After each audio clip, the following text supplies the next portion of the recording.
Okay, Video Vlog Shark everybody, Azrael here, and we are back again for another tech vlog. We are here sa podium, 6th floor, for the launching of the Asus VivoBook S15.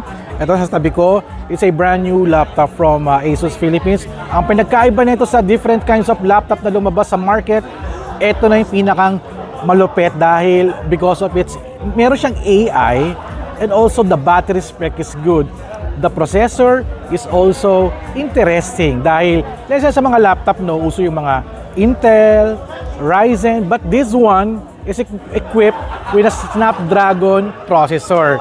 Parang sabi nila, nailabas daw to nung sa Computex sa Taiwan, and it's finally here in the Philippines. So, di ko na naabutan yung event kanina, traffic kasi ako ng 3 hours but buti na lang meron silang live stream. I'll be showing some clips here sa aking video, and also kanina napanood nyo yung b-roll ng laptop, at later on after this video, aking tech specs sa presentation is you're gonna see a hands-on test o paano namin ginamit tong VivoBook S15 with Copilot AI.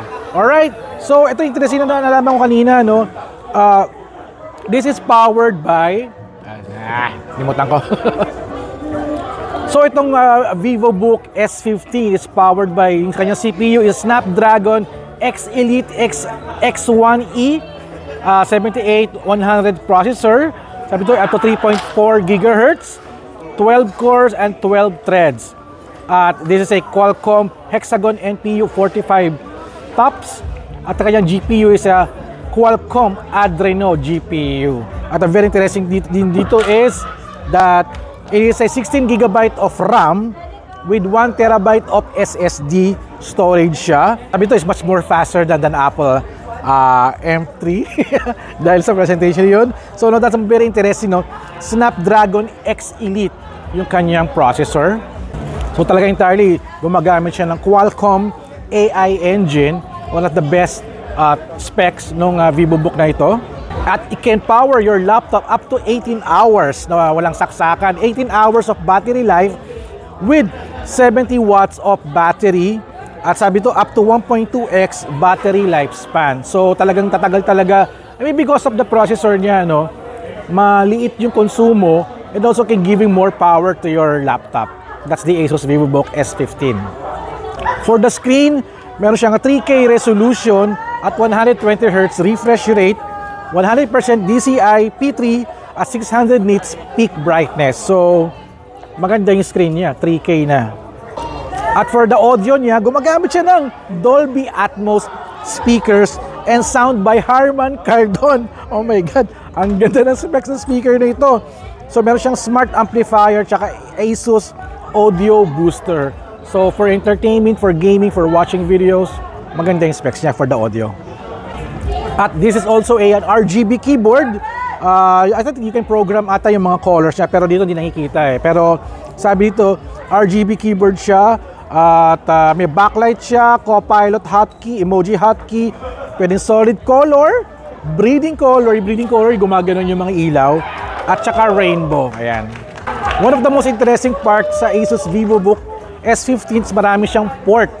So meron siyang dalawang USB, Gen 1 Type A, meron siyang isang HDMI na 2.1 TMDS, USB 4 is dalawa,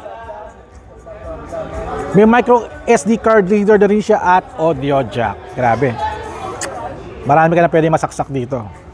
And also pinakang highlight dito is yung Microsoft Copilot plus PC, yung AI feature ng laptop. Kung yung mga smartphones, no, may mga AI, no, like sa web, actually yung web-based yung AI natin, but here naka-equip na siya sa laptop na VivoBook S15 with the use of the Microsoft Copilot AI. So everything, parang kanina I tried maggawa ng PowerPoint using AI, and also yung translation niya sa mga video, pwede rin. At meron pang video mga drawing pinapaganda pa niya yung mga drawing. That's the power of the Copilot AI. Also sa mga searchability, if you need information, pwede mo rin gamitin yung Copilot. Parang siyang assistant mo, AI assistant. Sa mga smartphone may ganun But here, sa laptop, powered by syempre Microsoft, Windows 11 to, Copilot. So now, one of the very interesting part dito yung kanilang Windows Studio effect. Tinaray ko kanina, So habang nagsasalita ako dun sa webcam, yung mata ko nakatutok lang sa screen. Hindi ako pwedeng gumanito. Kasi pag nakaganito ako, dun ako nakatingin. Pero with the use of the Windows Studio Effect, yung mata ko nakatutok dyan sa camera. Kahit nagbabasa ako. Ang galing, grabe. So sa yung sabi ng co-creator feature niya. So ito yung parang mag-drawing ka at yung drawing mo pagagandahin pa ng AI niya. Meron silang feature na tawag na Story Cube. Ito yung one-stop AI media hub. Para siyang digital library, no? With the use of AI, i-compile niya yung mga media files mo, like mga pictures or video, in terms of location, time, date, at saka yung mga laman ng content ng video mo or photo. For example, may mga pictures ka ng mga pets. Pag ginamit mo yung Story Cube at hanapin mo yung mga puro pets na picture, yung mga pets pictures lang yung ilalabas niya. So maganda yung pagka-organize ng media files. Okay to for mga creators at saka yung mga nagbabangko ng mga media files for their memories. One of the best feature din ng VivoBook S15 is the AI for security and privacy. So meron siyang ASUS Adaptive Dimming. So nag-a-adapt yung brightness ng screen in terms of whatever the light environment is available. Tsaka meron silang ASUS Adaptive Lock. Sabi nito, keep your space secure and save energy when you're away. So while you're doing a laptop, umalis ka, the laptop will, I think parang mamamatay siya or magsa-standby mode siya para at least walang makikisilip dun sa ginagawa mo sa screen. That's one of the features, AI features ng VivoBook S15. And also they have an AI noise cancelling for their microphone. So if I'm vlogging and I'm using my microphone, naka-AI ba ako? Hindi naka-on yung aking AI noise cancelling. On ko muna siya. Ayan, naka-on na. So yung difference niya gano'n, no? Hindi na maririnig yung mga noise. Kahit yung music hindi marinig. Same goes to the laptop. Kahit may conference ka or you're recording a video, you can eliminate mga unwanted noises, mga sigaw ng tao, music, o mga tricycle or ibon. So meron siyang next level AI noise cancelling feature. So according to this, no, this is the first ASUS laptop na may co-pilot feature. So yun. At na-announce nga kanina, the SRP of the ASUS VivoBook S15 is 84,995. At pag nag-order ka, you can get at least 15,000 plus na freebies. Kasama na yung dito. May kasamang backpack. Ayan, ganda ng backpack niya. Oh. So kasama siya dyan. So if you're looking for a new laptop at talagang pangmataga na, at nauso na rin yung mga AI, don't blink kasi ito na siya. 84,000 is very okay kasi kung gaming naman yung gagawin nyo, kayang-kaya naman niya. But not sure kung kaya yung mga heavy games Hindi pa natin natetest pero sabi, kaya naman daw. Also for video editing din daw. Dahil din sa kanyang GPU, kaya-kaya niya i-render yung mga videos nyo. So I think we need to do a series of tests. Browsing, creativity, video editing at gaming. Maybe soon we can test this at masabi natin kung okay ba siya. Basta as of now, visit any ASUS stores sa mga malls para makapag-hands-on kayo at kayo na yung mag-judge na rin din kung okay ba to para sa inyo. And yun ang ating presentation for the ASUS VivoBook S15. Watch my next video for the hands-on test of this awesome laptop. Alright. Actually, binubuhat ko na siya eh. Ang ganda, grabe. Super gaan, super gaan. Ganda niya, grabe. Very yung kanyang body, very solid. Very solid. All metallic. At maganda rin pa ito, I forgot to mention kanina, no? May mga fan din siya dito para yung kanyang cooling system. If you're like, for example, editing or playing games. So, eto siya. Very lightweight. Ang sarap hawakan. Hindi ko lang alam kung ano yung size netong screen niya. I think it's nasa 15 inches. I think the screen is 15 inches. Hindi ko nakita yung specs niya for the screen eh. I guess so it's a 15 inches screen laptop. Sobrang ganda. Super gaan. It's very powerful. Powered by AI. Alright. So ano yung naka-display dito nga sa VivoBook S15? Anong display, sir? Ano yung features na naka-feature dito? Dito kasi, sir, pwede yung sa PowerPoint, pwede kang create dito ng template PowerPoint. Sabihin mo lang kay Copilot. Just sa Copilot? Yes, talaga? Yes, you can open it. Sige nga. Pwede na ito sa 365.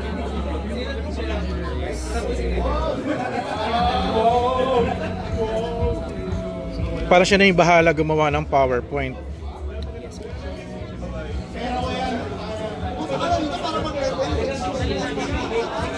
You have an additional screen. Ganda na screen nyo ha. Monitor. So, you're running on OneDrive. So, paano to? Paano ko mautusan si Copilot? Just lang tayo. Gawa lang tayo ng block presentation. Block presentation.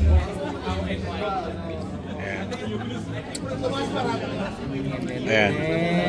Ask Copilot. Ask Copilot. What topic? Just wait lang. Sige. Ito siya, di ba? Ask me Yes anything. po. Or create a presentation about or ask. Ito sir, pwede ka dito. Create presentation. Dito muna. Create a presentation about. Ayan. What Siyempre. kind of presentation? Pero kailangan nito naka-internet siya. Yes po. That's why meron siya naka 365 yung VivoBook. Ito, S. 365 and 2021 Women Student. Ayan, tanongin natin to about VivoBook S15. So, nag-generate na siya. Magic to. So, kailangan internet siya at yung PowerPoint mo is yung bago version niya. Na 365. 365. So, we can call 365. Kasi siya yung merong Copilot feature. Yes po. Connected to AI. Oh my God. So, nag-type na siya. Yes, Ayun no, grabe. So, ito na yung presentation ko. yes po. Pero yun nga sir, you are asking for S15. Oo. So, mas marami pong VivoBook S15 kasi Na model. So, we can do VivoBook S15, the certain model po. Oh, certain. Dapat pala nilagay ko pala yung model na S550. Or Copilot Plus PC. Pero at least, okay siya. May head start na rin ako kung how to create Mas maganda kasi sir kung precise yung tanong mo sa Precise yung tanong. para mas magandang specific ano yung mas nice So, PowerPoint. Ano pa yung kaya niya gawin? PowerPoint lang? Other... creator tsaka ito po sir sa media meron din tayong tinatawag na Windows Studio Effects po. Yun po. Studio Effects. So, siya yung more on editing siya lang.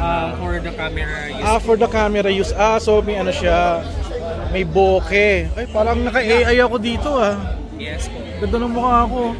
Kasi camera niya. So that's a Studio Effects. Okay to for mga conferences. Conference and meetings.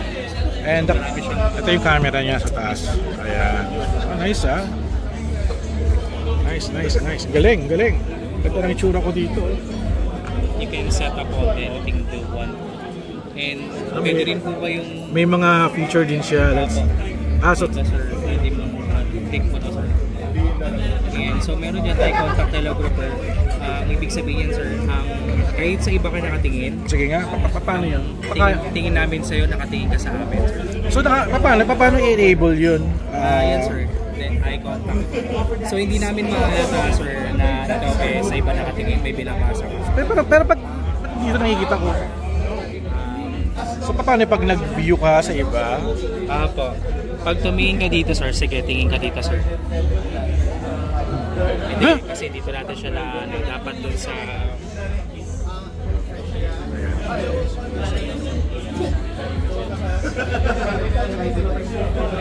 Nakikita ko yung mata ko. Ang weird Umuha na sa unahan nakikita ko You know? Oh my God.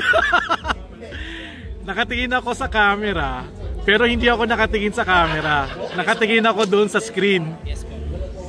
Oh my God, ang freaky.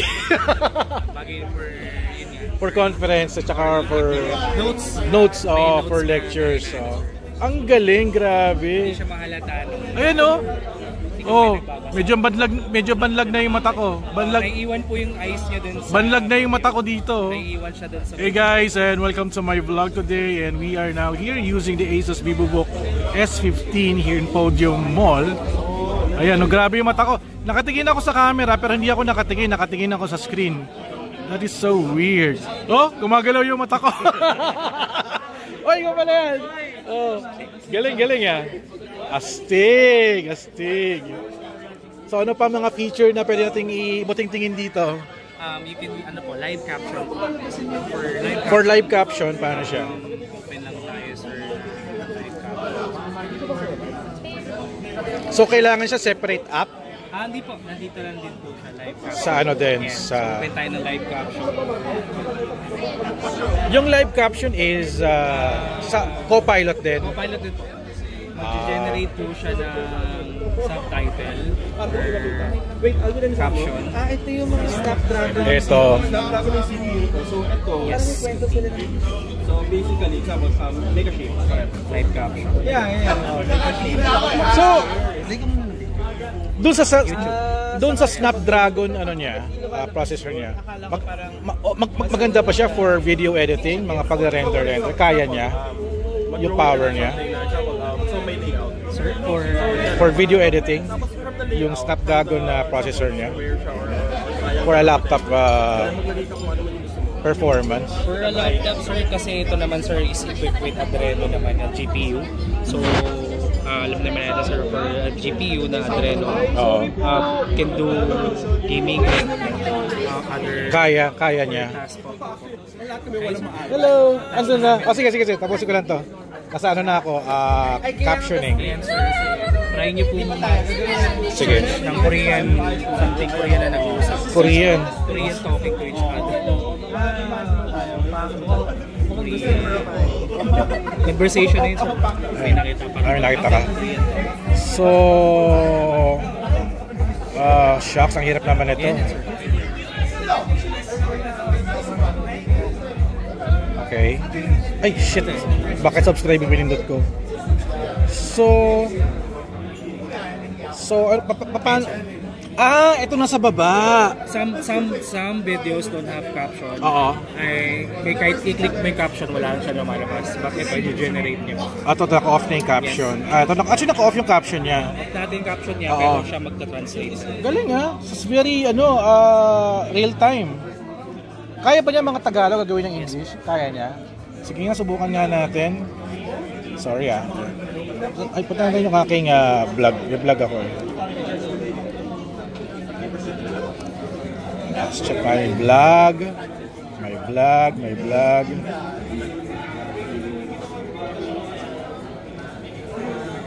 Try natin to. Oh my God! Ang bilis niya! Ito ba yung aking translation ba? Or hindi pa? So, may mga... Hindi ko alam kung nata-translate niya yung sinasabi ko. Skip natin. Ayan. So, paano? Parang hindi ata siya accurate, no? Pag Tagalog. Or baka wala pa siyang translation for Tagalog. Wala pa po. Wala pa. So kahit na lang siguro sa meron akong English dito. Wala, puro Tagalog kasi yung video ko eh. Korean to kasi mga Korean to eh. Pero di siya kumakapit, no. Ayun, ayun na. Oh my God. May subtitle siya, yung ensign. Galing. Nice. Si Chad doon, nagdo-drawing, Sige. Thank you, sir. So, nag-drawing siya ng cat. At yung AI version niya. Galing, So, ikaw yung namimili. Lalagyan mo kasi black cat. May watercolor effect din siya. Artsy-fartsy, pwede pang t-shirt.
So I tried, hindi naman naka-touchscreen yung screen niya, which is also good. Alright, I'll end now my video here. Thank you so much ASUS Philippines for the invitation for presenting a new laptop na kababaliwan namin with AI to, no? So ayun, thank you guys for watching. So don't forget to subscribe, like, and comment. And I'll see you guys at the next video vlog adventure. Alright, akin na to.